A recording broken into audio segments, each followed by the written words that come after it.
શું તમારે પરલોકનું ભાથું બાંધવું છે? નાની વાર્તા.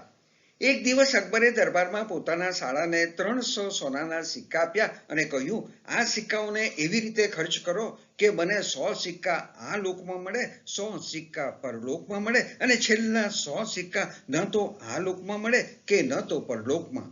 આખો દરબાર આશ્ચર્યચકિત. વાત એમ હતી કે એક તરફ બિરબલ રાજાનો ખૂબ માનીતો અને બીજી તરફ બેગમના ભાઈની દરબારમાં શોભા પૂરતી હાજરી, બીજો કોઈ કામ ધંધો નહીં. બેગમને આ ખટકતું રહેતું. બેગમે અકબર સામે જીત પકડી કે મારા હોશિયાર ભાઈને તમારો સલાહકાર બનાવો. અકબર મૂંઝાયા કે આ ડફોડને સલાહકાર બનાવવાની વાત, હવે કરવું શું? અકબરે કહ્યું કે સારું, કસોટી કરીશ પછી વાત. અને અકબરે કરી કસોટી. સાડા સાહેબે 300 સોનાના સિક્કા લીધા, પણ મગજ બહેર મારી ગયું. માથું ખંજવાળતા ખંજવાળતા ઘર તરફ રવાના થઈ ગયા. હવે અકબરે બિરબલને પણ 300 સોનાના સિક્કા આપી આ જ કામ કરવા કહ્યું. બિરબલ તરત જ દરબારમાંથી નીકળી નગરની ગલીઓમાં ફરવા લાગ્યો. અચાનક બિરબલે એક શ્રીમંત વેપારીના પુત્રના લગ્ન થતા જોયા. બિરબલ આ લગ્ન પ્રસંગમાં બેઠો ગજવામાંથી 100 સોનાના સિક્કા કાઢ્યા અને વેપારીને આપ્યા અને કહ્યું, બાદશાહ અકબરે તમારા પુત્રના લગ્નની શુભેચ્છાઓ અને આશીર્વાદના પ્રતીક તરીકે આ 100 સોનાના સિક્કા ભેટમાં મોકલ્યા છે. આ સાંભળીને વેપારીને ખૂબ ગર્વ થયો કે રાજાએ બિરબલ જેવા માણસ સાથે મારા પુત્ર માટે આટલી મોંઘી ભેટ મોકલી છે. વેપારીએ બિરબલનું સન્માન કર્યું અને બિરબલ માટે અને બાદશાહ અકબર માટે વળતી મૂલ્યવાન મોટી મોટી ભેટો આપી.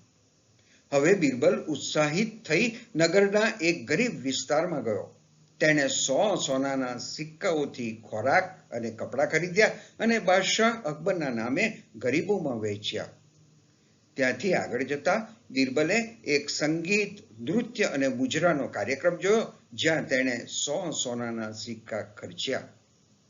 બીજા દિવસે બિરબલ અકબરના દરબારમાં પહોંચ્યા. અકબરનો સાળો આખી રાત ઊંઘી નહોતો શક્યો, તેથી ઊંઘતો દરબારમાં આવ્યો. અકબરે પહેલા પોતાના સાળાને પૂછ્યું, શું કર્યું 300 સોનાના સિક્કાનું? સાળો નીચું જોઈને રડવા જેવો થઈ ગયો. પછી બિરબલને પૂછ્યું.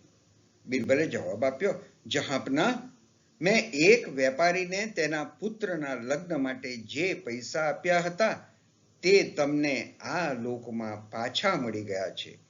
આ રહી વેપારીએ આપેલી ભેટો. ગરીબોમાં વહેંચેલા પૈસા તમને પરલોકમાં પાછા મળશે. મેં નૃત્ય અને સંગીત પર જે પૈસા ખર્ચ્યા હતા તે ન તો આ લોકમાં મળશે ન તો પરલોકમાં. અને પછી આ જોઈને બેગમે પોતાના હોશિયાર ભાઈને અકબરના સલાહકાર બનાવવાની જીદ છોડી. અકબર ખુશ. શું તમે કેવી રીતે આવતા ભવનું ભાથું બાંધવા માંગો છો? જવાબ આપશો? ધન્યવાદ.